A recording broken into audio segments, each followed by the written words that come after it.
Un alimoche nacido en tierras gaditanas fue el que nos trajo hasta Mauritania, cuando en Europa el invierno se hacía fuerte. Especialistas de la Estación Biológica de Doñana nos marcaron el rumbo en esta aventura africana, aunque en realidad todos seguíamos la pista electrónica que iba dejando nuestro pequeño buitre en su migración, gracias al emisor vía satélite que se le había colocado antes de que cruzara el estrecho de Gibraltar.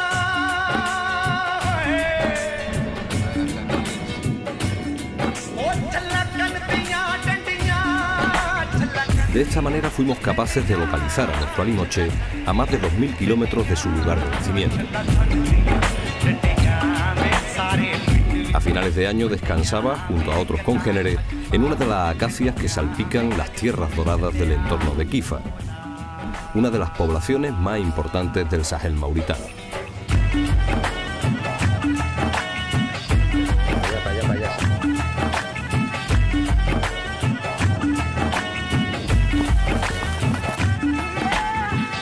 Aquí, en el borde del Sáhara, ha de buscarse el sustento, como otras rapaces llegadas de Europa, ya sea acudiendo a los mataderos, a los oasis en donde se refugia el ganado, o persiguiendo a las densas nubes de langosta.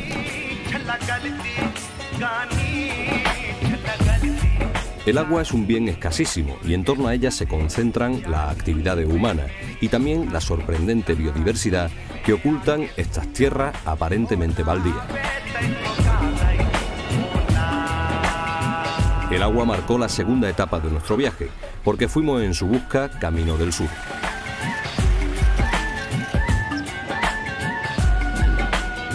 Abandonamos los tonos rojizos del Sahel para teñirnos de verde en la desembocadura del río Senegal.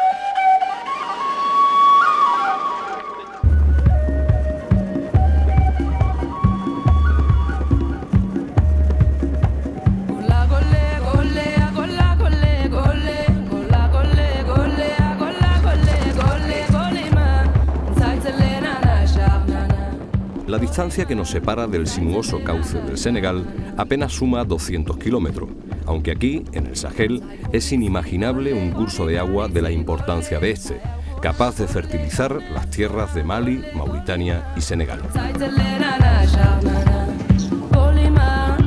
Nuestro viaje en busca de este río nos obliga a circular durante todo un día por caminos y pistas en las que no es fácil orientarse.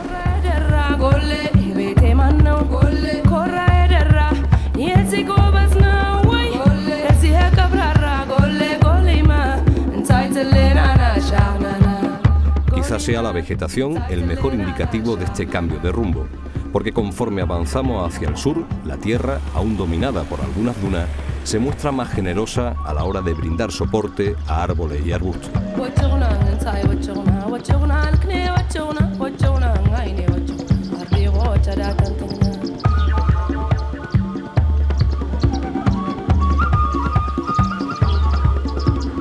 Las acacias, como ocurre en el Sahel, predominan en amplios sectores y constituyen una fuente de alimento imprescindible para el ganado, además de suministrar leña y, en el caso de algunas variedades, brindar frutos que sirven para elaborar tinturas con las que teñir los tejidos de producción artesanal.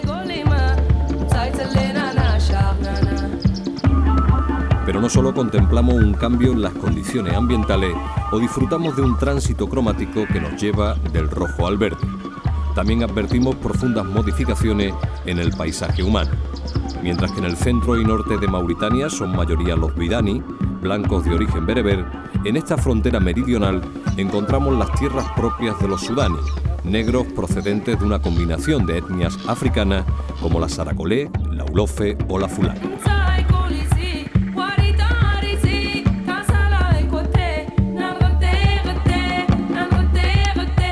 La vida parece un poco menos dura en estos extensos arrozales, que son la antesala de la desembocadura del Senegal.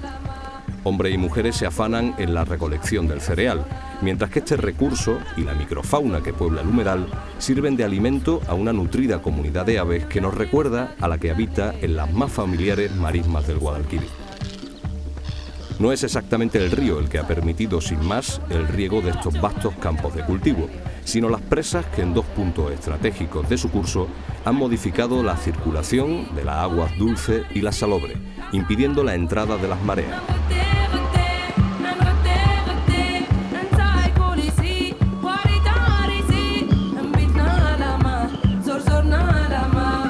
Hasta los años 60 este era un territorio virgen, dominado por un estuario en donde la vida animal se multiplicaba gracias precisamente a esa mezcla de agua dulce y salada. Un ecosistema que se vio profundamente alterado en 1985, cuando se construyó la presa de Diama, que hoy sirve de muro fronterizo entre Mauritania y Senegal. Bueno, la presa que tenemos aquí a nuestra espalda, la finalidad que tiene es cortar las mareas, o sea, que entre el agua salina y remonte río arriba. Antes subía decenas de kilómetros. Evidentemente, tanto los peces como los invertebrados que necesitan la mezcla de las dos aguas van a desaparecer. Y los peces marinos o que utilizan el mar y para desovar o para que vivan los alevines, la zona de mezcla de agua exactamente igual. Es decir, a medio y largo plazo va a ser una catástrofe desde el punto de vista ictiológico. Evidentemente, desde el punto de vista agrícola va a ser enormemente positivo para tres países, que son Mali, Senegal y Mauritania. Pero la pena es que no se ha evaluado el impacto ecológico y el económico que puede tener en todas las pesquerías de la zona. En apenas 6 años, lo que eran llanuras de inundación muy productivas se convirtieron en un desierto salino que comenzó a ser invadido por las dunas.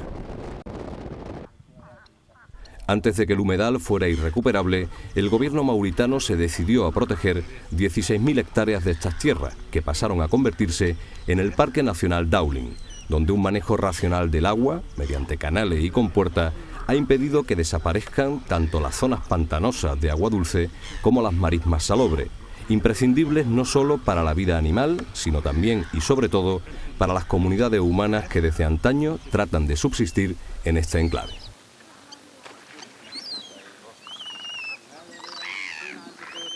Doualin es una de las reservas ornitológicas más importantes de África y lugar de reposo imprescindible en las rutas migratorias que enlazan este continente con Europa. Alrededor de 20.000 personas viven en el entorno de este espacio protegido, practicando un uso tradicional y sostenible de algunos recursos naturales. Un equilibrio, sin embargo, que cada día resulta más inestable.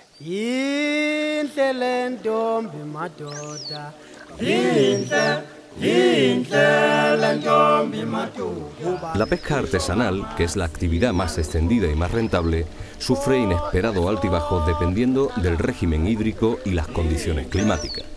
La abundancia o escasez de agua, a pesar de las compuertas que regulan esta variable, hace que el volumen de capturas oscile entre los 10 y los 2 kilos por pescador y día.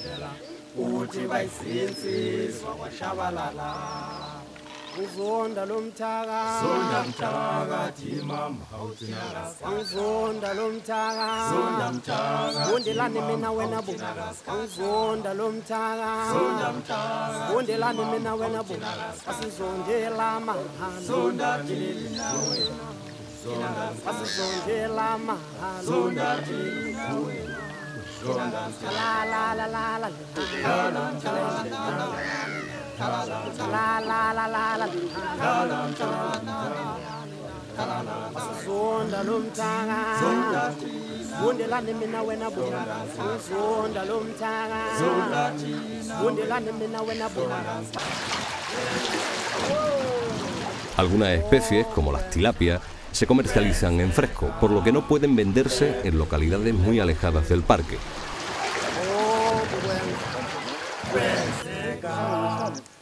Pero el clarés, que es el pescado que con mayor facilidad cae en las redes, se seca usando técnicas muy rudimentarias, pero suficientes para hacerlo llegar en buen estado hasta los mercados de San Luis, en Senegal, o Nouakchott, la capital mauritana.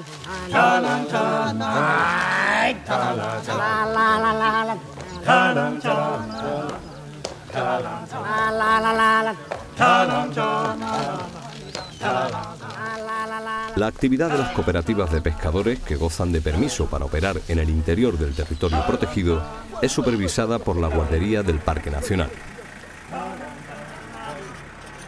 Hoy es Traore quien realiza esta función de vigilancia y nos explica cómo los peces, en este periodo invernal, tratan de alcanzar el río y quedan atrapados en una de las compuertas cerradas para retener el agua.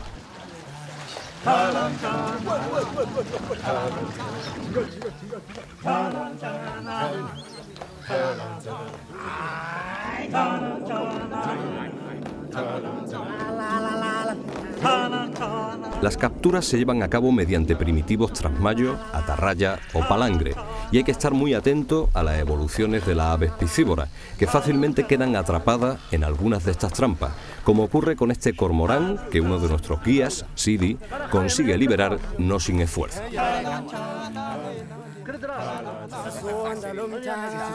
Bien, Sidi, bien, Sidi.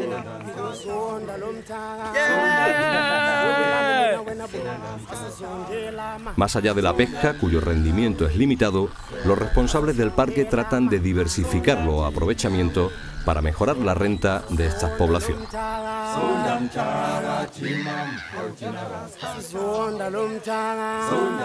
Bien sûr, dans le plan directeur du parc de Djaouling, il est bien prévu, après les activités traditionnelles, de créer de nouvelles activités pour toujours subvenir aux besoins de la population. Por supuesto que entre los objetivos de este parque nacional está el potenciar nuevas actividades, al margen de las tradicionales, que siendo compatibles con la conservación de la naturaleza, sirvan para satisfacer las necesidades de la población. El turismo, por ejemplo, está en alza, y algunos días hemos llegado a recibir más de 100 visitantes procedentes tanto de Europa como de Estados Unidos. También tratamos de desarrollar la piscicultura, cultivando algunas especies que pueden ser rentables, aunque esta es una actividad que está dando sus primeros pasos, como ocurre también con la apicultura. El desarrollo de todos estos proyectos depende en gran medida de la ayuda internacional, ya que las autoridades mauritanas no disponen de recursos económicos suficientes para hacer frente a esta iniciativa. El turismo, por ejemplo, ha de conformarse con un único y sencillo campamento, desprovisto de cualquier comodidad, aunque estas limitaciones se ven compensadas con la variopinta fauna que a corta distancia está al alcance de cualquier observador. Un verdadero lujo para los visitantes que proceden de países industrializados, donde este tipo de escenarios no son muy abundantes.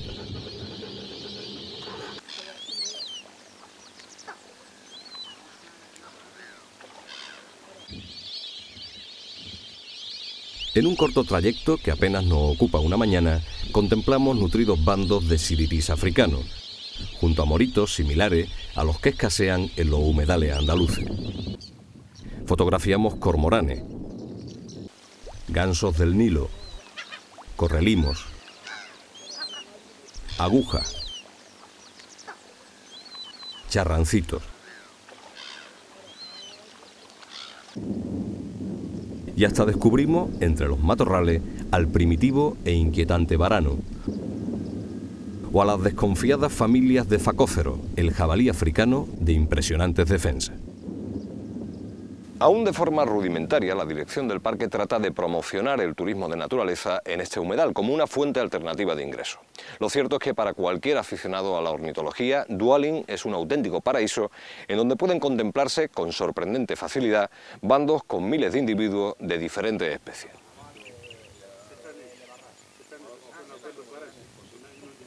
Los pasos que se den en esta dirección tienen que estar muy medidos, porque, por ejemplo, un desarrollo excesivo de la agricultura, como está ocurriendo en los arrozales que se extienden en los mismos límites del parque, supone una demanda insostenible de agua y el uso incontrolado de agentes químicos que terminan por contaminar el humedal, afectando a los animales que en él encuentran refugio. La presencia de sustancias nocivas en esta agua también podría originar serios problemas sanitarios, ya que las poblaciones que viven en la zona aprovechan este recurso sin reparar en su potabilidad.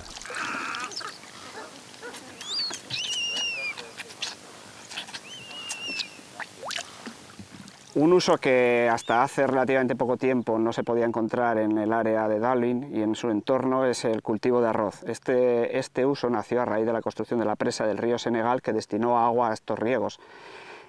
La implantación de cultivos de arroz ha determinado un impacto grande en el entorno del Parque Nacional y también dentro de él. El impacto es a muchos niveles, cambios en la biodiversidad, cambios en los usos del suelo, pero también recientemente, realmente en este viaje, hemos podido ver otro tipo de impacto mucho más grave, que es el uso de pesticidas contra plagas agrícolas. De hecho, la plaga de langosta, que este año está teniendo lugar en estos países, en Senegal, en Mauritania y en Mali, también ha visitado, vamos a llamarlo así, este área, y hemos podido comprobar esta misma mañana que amplias áreas del entorno del Parque Nacional han sido fumigadas. Hemos encontrado mucha langosta muerta, hemos encontrado aves alimentándose de estas langostas muertas, a pesar de que expresamente pudimos comprobar hace unos días de que las recomendaciones del uso de estos pesticidas impedían o recomendaban muy expresamente no utilizarla en zonas húmedas. Se ha utilizado en este entorno del Parque Nacional y presumiblemente va a tener un impacto grande sobre la biodiversidad.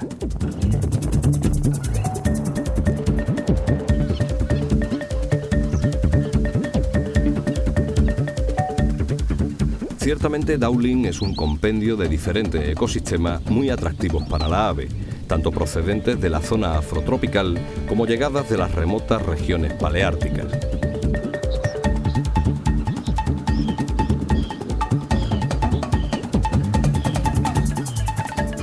Este es un punto de encuentro, una zona de transición, y por eso es fácil contemplar especies típicamente africanas, como estos pelícanos que en nutridos bandos pescan de forma ruidosa y cooperativa.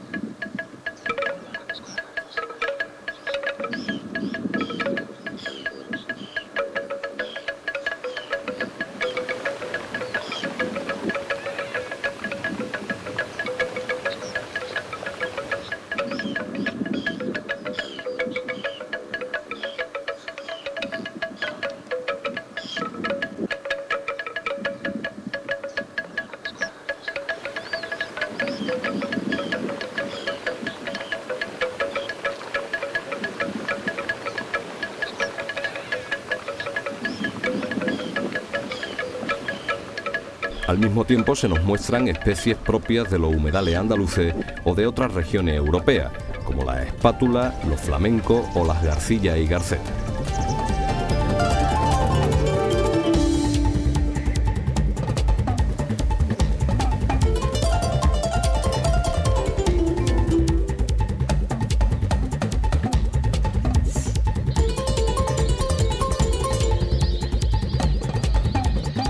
Las aves no saben de fronteras y de poco sirve mantener santuario en los países más prósperos si al mismo tiempo no se garantiza la supervivencia de aquellos enclaves que en naciones menos favorecidas desempeñan un papel fundamental en las rutas migratorias.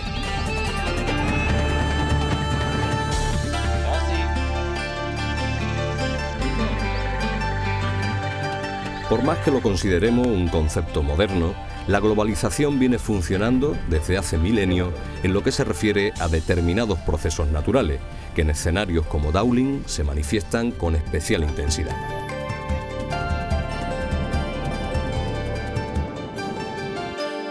Son zonas que albergan una diversidad enorme, precisamente porque acogen avifauna de dos continentes que durante una época importante del año, durante varios meses, reúne simultáneamente alrededor de 300 especies distintas de aves en una misma localidad, ¿no?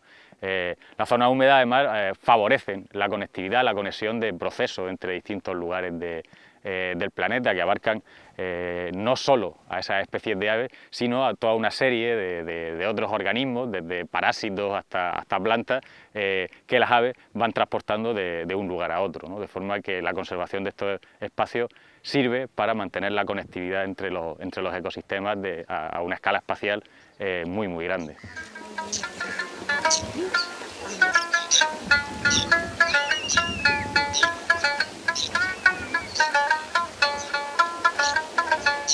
Es inevitable establecer ciertas similitudes con Doñana, incluso en lo que se refiere a los peligros que amenazan a ambos espacios naturales.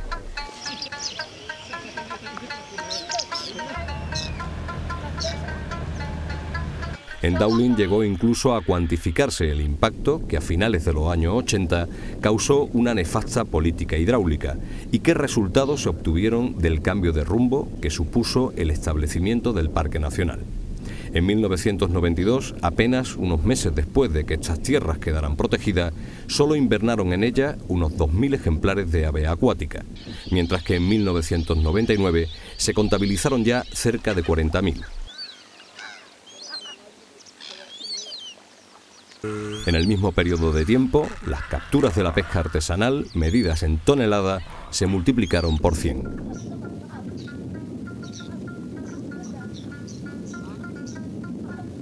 Todos estos elementos hacen que la desembocadura del río Senegal sea particularmente interesante para los investigadores de la Estación Biológica de Doñana, ya que aquí pueden trasladar algunos de sus conocimientos para mejorar la gestión de estos humedales y también recoger las lecciones que en Mauritania se han aprendido de algunos errores.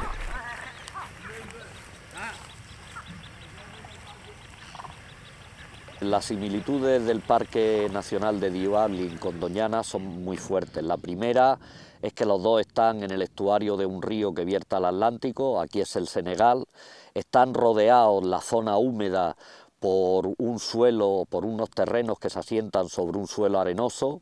Allí es monte bajo mediterráneo y aquí son acacias, pero con una estructura relativamente similar. Y en ambos casos la mayor biodiversidad es la de aves. En Doñana quizás haya más aves herbívoras y aquí más piscívoras. Y por otra parte, quizás la similitud más fuerte que yo le encuentro es que comparten mucha fauna. O sea, toda la fauna invernante europea que vemos en Doñana la podemos ver también aquí, y además esto, como Doñana, es utilizado por las aves como puntos de estancia corta donde se recuperan, toman energía y siguen su viaje migratorio al norte de Europa.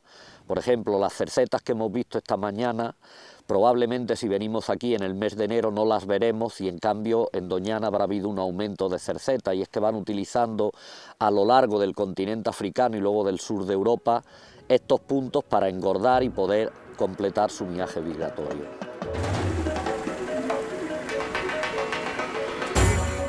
Nosotros también nos vemos obligados a emigrar, esta vez hacia el norte. Nuestra expedición se encamina ahora hacia la costa atlántica mauritana, posiblemente uno de los tramos litorales mejor conservados de toda África.